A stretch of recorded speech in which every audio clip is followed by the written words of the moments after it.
Catherine had always looked forward to Christmas, even though her family's gatherings often left her feeling like an outsider. She was used to being the quiet one, the serious career-focused sister, overshadowed by Anna, the golden child. But despite the unspoken favoritism, she still held on to the hope that each holiday would be different, that maybe, this time, she would truly feel like she belonged. That's why, when her phone buzzed with a message from her mother on Christmas Eve, a small part of her heart sank even before she read the words. Catherine, everyone's staying home due to the ice storm. Christmas dinner is cancelled. Stay safe. A wave of disappointment washed over her, but she forced herself to understand. After all, Nashville winters could be unpredictable, and if an ice storm was bad enough to cancel Christmas dinner, there was nothing she could do about it. With a sigh, she put her phone down and tried to shake off the sadness. Determined to make the best of the situation, Catherine decided to embrace a quiet holiday alone. She made herself a cup of hot chocolate, wrapped herself in a warm blanket, and turned on some classic Christmas movies. It wasn't the family gathering she had hoped for, but at least she could enjoy a peaceful evening without the usual chaos. She tried to focus on the cozy atmosphere she had created, but no matter how much she distracted herself, she couldn't shake the loneliness creeping in. The house felt too quiet. The absence of laughter and chatter was too noticeable.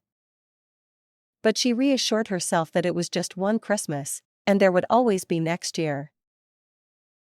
Then, at around 3 p.m., as she mindlessly scrolled through Instagram, her world shifted. Her heart stopped as her cousin's post appeared on her screen. Perfect family Christmas at Anna's. So blessed to have everyone together. #family traditions, #Christmas dinner. She stared at the picture, her breath catching in her throat. There they were, her entire family, her parents, aunts, uncles, cousins, even her grandmother, all gathered around Anna's beautifully decorated dining table. They were smiling, wearing festive sweaters, and raising their glasses in celebration. Catherine's stomach churned as she scanned the images. There was her father carving the turkey, her mother arranging her signature Christmas cookies, her little nieces and nephews excitedly opening presents. And outside the window? Clear, sunny skies. There had never been an ice storm. Her fingers trembled as she scrolled through more posts, each one confirming the painful truth: she had been deliberately excluded from her own family's Christmas celebration. The realization settled like a weight in her chest. This wasn't an accident. This wasn't a misunderstanding. It was a deliberate decision to leave her out. And suddenly, everything made sense: the cancelled events, the last-minute changes, the unspoken distance. The lie her mother had told wasn't just about Christmas. It was about something much bigger. As Catherine sat frozen in disbelief, staring at the smiling faces in the Instagram photos, a chilling realization began to take shape. This wasn't just about Christmas. This wasn't just one event. How many times had this happened before? How many other gatherings had they lied about? As she scrolled through the images, her mind drifted back to all the moments in her life when she had felt inexplicably left out, all the times plans had mysteriously fallen through, and the countless family dinners she had only learned about after the fact. She had always convinced herself that it was just bad timing, a miscommunication, or even her own fault for being too focused on work. But now, staring at the undeniable proof, she realized the truth: this had been going on for years. For as long as she could remember, Catherine had always felt like the outsider in her own family. Where Anna was the charming, free-spirited daughter who could do no wrong, Catherine was the serious, practical one, the daughter who worked too much, who never quite fit in with the warmth and energy of the family's social gatherings. It had always been this way. As children, Anna was showered with praise for her creative talents, her adventurous personality, her ability to make friends easily. Meanwhile, Catherine's achievements, her straight A's, Her dedication to helping around the house, her practical decision to pursue accounting instead of art school were met with lukewarm approval at best and outright indifference at worst. The favoritism only became more obvious as they grew older. When Anna decided to drop out of college to become a yoga instructor, their parents had called her brave, encouraging her to follow her passion. But when Catherine had spent years working overtime, even helping their parents pay off part of their mortgage, it barely warranted a passing mention. When their father had needed surgery 3 years ago, Catherine had put her life on hold for 3 weeks to take care of him, cooking, cleaning, driving him to doctor's appointments. Anna had visited once, stayed for an hour, and posted a few carefully curated selfies with him before leaving for a yoga retreat. Yet in their parents' version of events, it was Anna who had been the devoted daughter, the one who had been there for him. Catherine had just done the bare minimum. She had ignored the signs for years, convincing herself that she simply needed to try harder, to prove that she was just as much a part of the family as Anna. She had swallowed her pride every time her aunts dismissed her accomplishments as boring while celebrating Anna's latest adventure abroad. She had bit her tongue when her mother took credit for her hard work, telling everyone at Thanksgiving that Anna had prepared the meal when in reality, Catherine had spent hours in the kitchen.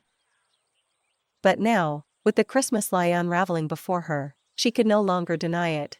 Her family had never truly valued her. They had never really wanted her there. And for the first time, she stopped making excuses for them. Catherine sat in stunned silence, the weight of the truth pressing down on her like a physical force.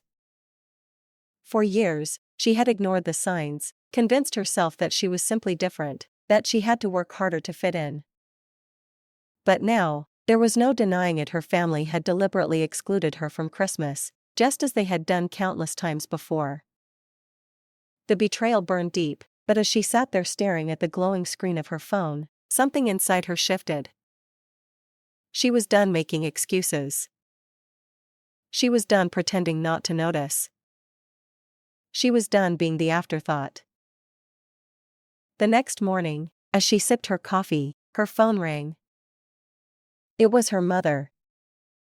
Catherine hesitated for only a moment before answering. "Hi, honey. Hope you had a nice, quiet Christmas. We missed you." The casual cruelty of her mother's words made her grip tighten around her mug. "We missed you." The same mother who had sent her a text canceling Christmas, knowing full well the family would still be gathering without her. Catherine took a deep breath, steadying herself. She wasn't going to let them gaslight her. "Really?" she said, her voice surprisingly even. "Because Nina's Instagram posts show everyone had a wonderful time at Anna's house. Everyone except me." Silence. Catherine could almost picture the expression on her mother's face, the flicker of guilt, the momentary panic as she scrambled to come up with an excuse. "Oh, well," her mother stammered, "Anna organized it last minute, and you know how you can be at gatherings, always so quiet, making everyone uncomfortable. We just thought." "Thought what?" Catherine interrupted, her voice cold. "That it would be better to lie to me? To make me think everyone else was home alone while you were celebrating together?" Her mother sighed, an exasperated sound, as if Catherine was the one being unreasonable. "Don't be so dramatic," she said. "We were trying to avoid any awkwardness. You know how Anna wanted everything to be perfect." And there it was. The same justification that had always been used. Anna's comfort, Anna's happiness, Anna's perfect holiday mattered more than Catherine's feelings, more than basic honesty. "How many times?" Catherine asked, her voice barely above a whisper. "How many other gatherings have you lied to me about?" Another silence. And that silence told her everything she needed to know. "Catherine, you're being overly sensitive," her mother finally said, her tone now sharp with irritation. Overly sensitive? Catherine let out a bitter laugh. Is that why you exclude me? Is that why you pretend I don't exist unless you need something? Is that why Anna gets to be the perfect daughter while I'm treated like an inconvenience? That's not fair, her mother snapped. We love you both equally. It's just, Anna puts in the effort to be part of the family. You're always so busy with work. Busy with work. That was their excuse. Not the years she had spent helping them, not the time she had sacrificed for them, not the way she had bent over backward trying to be enough. No, in their eyes, she was simply too busy, too distant, too much of a burden. Catherine clenched her jaw. She had spent years being the obedient daughter, the reliable one, the one who was always there when they needed her. But now that she needed honesty, needed fairness, needed basic human decency, they were telling her to get over it. Listen, her mother said, her voice turning stern, if you're going to be like this, maybe it's better if we give each other some space. Call me when you're ready to be reasonable. And just like that, the call ended. Catherine stared at her phone, the dial tone ringing in her ears. 32 years. 32 years of being overlooked, dismissed, and used. And for what? She wasn't the problem. She never had been. And now, she was done pretending otherwise. Catherine had spent her entire life trying to earn her family's love and approval, but the Christmas betrayal made her realize that no amount of effort would ever be enough. She had been lied to, excluded, and gaslighted for years, and now that she had confronted them, they were trying to turn the blame back on her. She was still reeling from the conversation with her mother when she received an unexpected message from Rachel, an old family friend who had once managed her parents' finances. Catherine, I've been seeing what's happening with your family on social media. There's something you need to know. Can we meet? Catherine hesitated. What could Rachel possibly tell her that would make this situation any worse? But something in the woman's message, the urgency, the guilt, told her that she needed to hear whatever it was. They agreed to meet at a quiet cafe downtown the next day. When Catherine arrived, Rachel looked nervous, clutching a worn manila envelope. Her fingers trembled slightly as she slid it across the table. I've been carrying the guilt of this for years, she said in a hushed voice. Your father swore me to secrecy, but after seeing how they're treating you, I can't stay quiet anymore. With growing apprehension, Catherine opened the envelope and scanned the documents inside. Bank statements. Legal paperwork. Transaction records dating back over 15 years. And then she saw the inheritance left to her by her grandfather, a substantial sum of nearly $300,000. A sum she had never known existed. Your grandfather set up a trust for your education and future, Rachel explained softly. Your father was the trustee. He was supposed to give you access when you turned 25. Instead, he transferred everything into Anna's accounts and used it to fund her lifestyle and failed business ventures. Catherine felt like she had been punched in the gut. All those years of working overtime to pay for her accounting degree, the stress of student loans she was still paying off, the times she had even helped her parents financially. Meanwhile, they had been sitting on her inheritance, spending it on Anna. But Rachel wasn't done. There's more, she said. Your grandfather also left properties meant to be split equally between you and Anna. Your parents sold them all, using a power of attorney they had you sign when you were 18. Remember when they said it was for emergency medical decisions? Catherine's breath caught in her throat. She had trusted them. She had signed that document without question, believing it was just a formality. Instead, they had systematically robbed her while making her feel like she wasn't doing enough for the family. Rachel reached across the table and squeezed her hand. What they did isn't just immoral, Catherine. It's illegal. Catherine slowly closed the envelope, her hands shaking. Thank you, Rachel, she said, her voice firm. I know exactly what I need to do now. Catherine walked out of the cafe, the weight of the envelope in her hands heavier than anything she had ever carried. Her entire life had been a lie. Her sacrifices, her struggles, her endless efforts to prove herself, it had all been built on deception. Her parents hadn't just favored Anna, they had stolen from her. They had stripped her of the financial security her grandfather had intended for her, using her inheritance to fund Anna's lifestyle while letting Catherine work herself to exhaustion, believing she had to earn her place in the family. But now, she had proof. And she was done being the obedient daughter who suffered in silence. That night, she spread the documents across her dining table, her mind racing. As an accountant, she had spent years analyzing financial records and uncovering discrepancies. Now, she would use that same skill to expose the people who had betrayed her. Every unauthorized transfer, every misused power of attorney, every fraudulent transaction, she traced them all, meticulously building her case.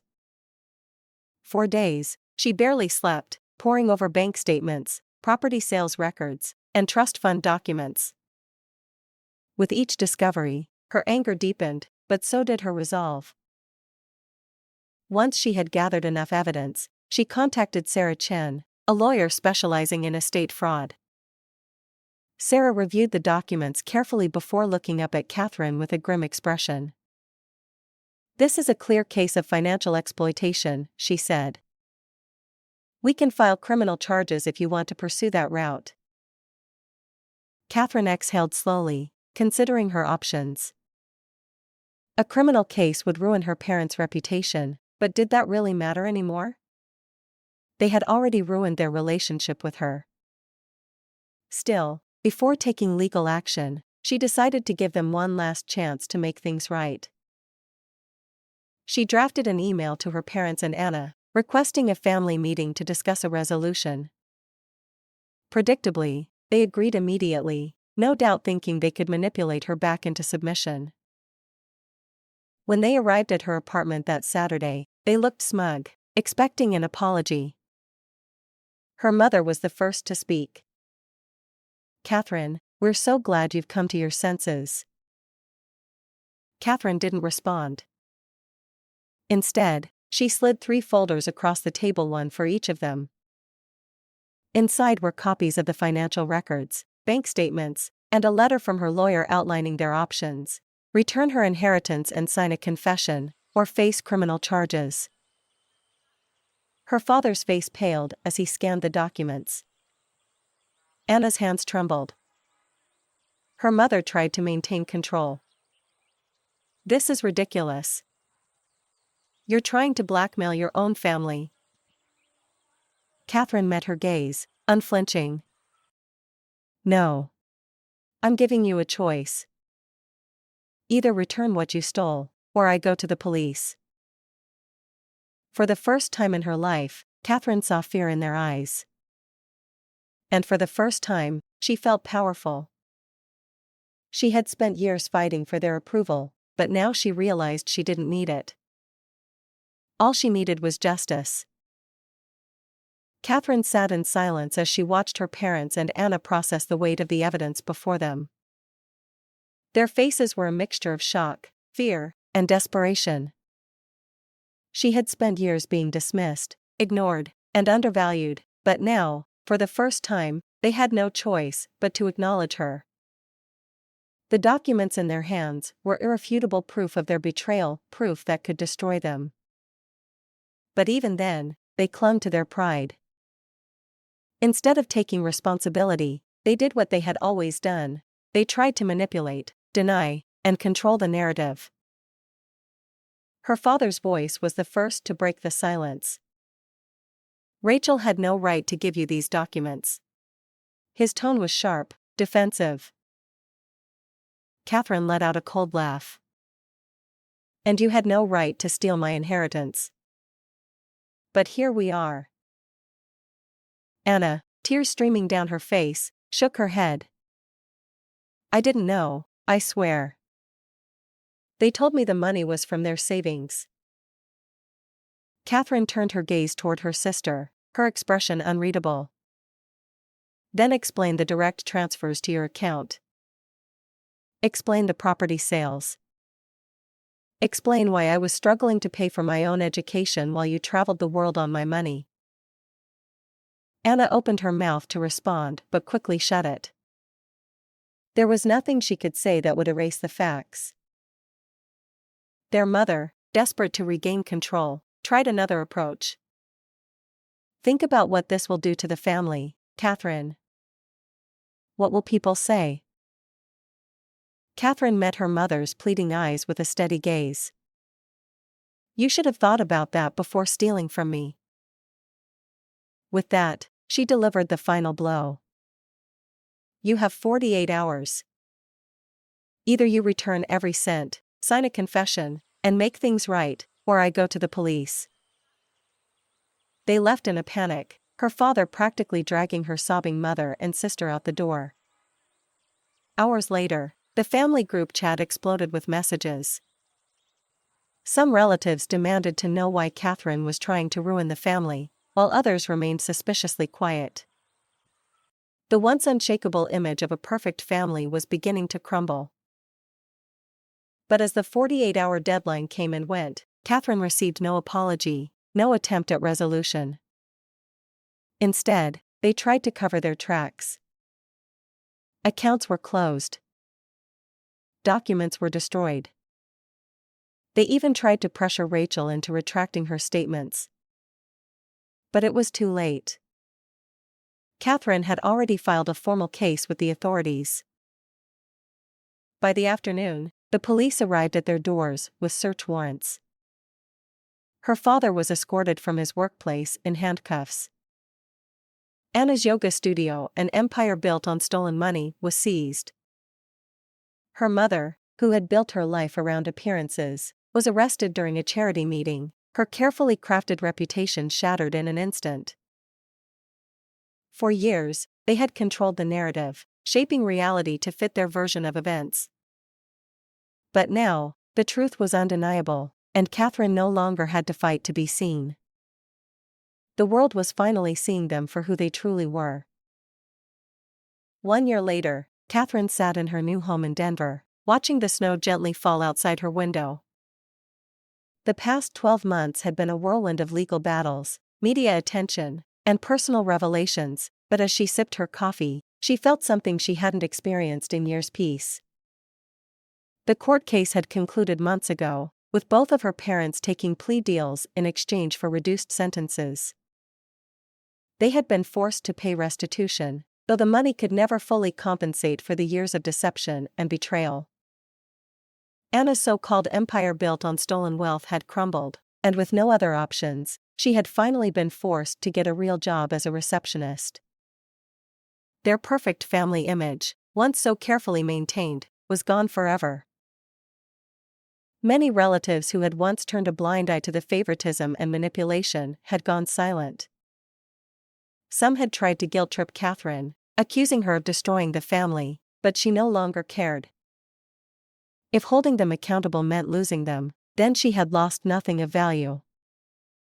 Surprisingly, a few distant cousins had reached out to her, apologizing for never seeing the truth before.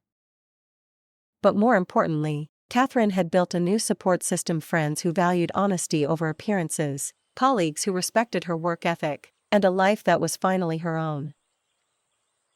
A few weeks ago, Rachel had visited her in Denver. Over coffee, she handed Catherine an old photo album she had found while cleaning out her office. Inside were pictures of Catherine and her grandfather, moments she had almost forgotten. In one, she was a little girl, sitting beside him by the lake, both of them laughing as he taught her how to fish. "He always said you were the strong one," Rachel told her. "He knew they favored Anna, but he believed you would overcome it."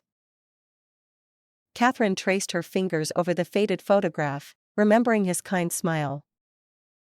He had tried to protect her in the only way he could by leaving her an inheritance that would give her security and independence. And though it had taken years to reclaim what was rightfully hers, his final gift had given her something even greater than money. It had given her the courage to stand up for herself. It had given her the freedom to build a life on her own terms. Looking back, she realized that the best revenge wasn't about getting even, it was about getting free. And as she sat there, in a home she had earned, surrounded by people who truly cared for her, she knew she had finally won.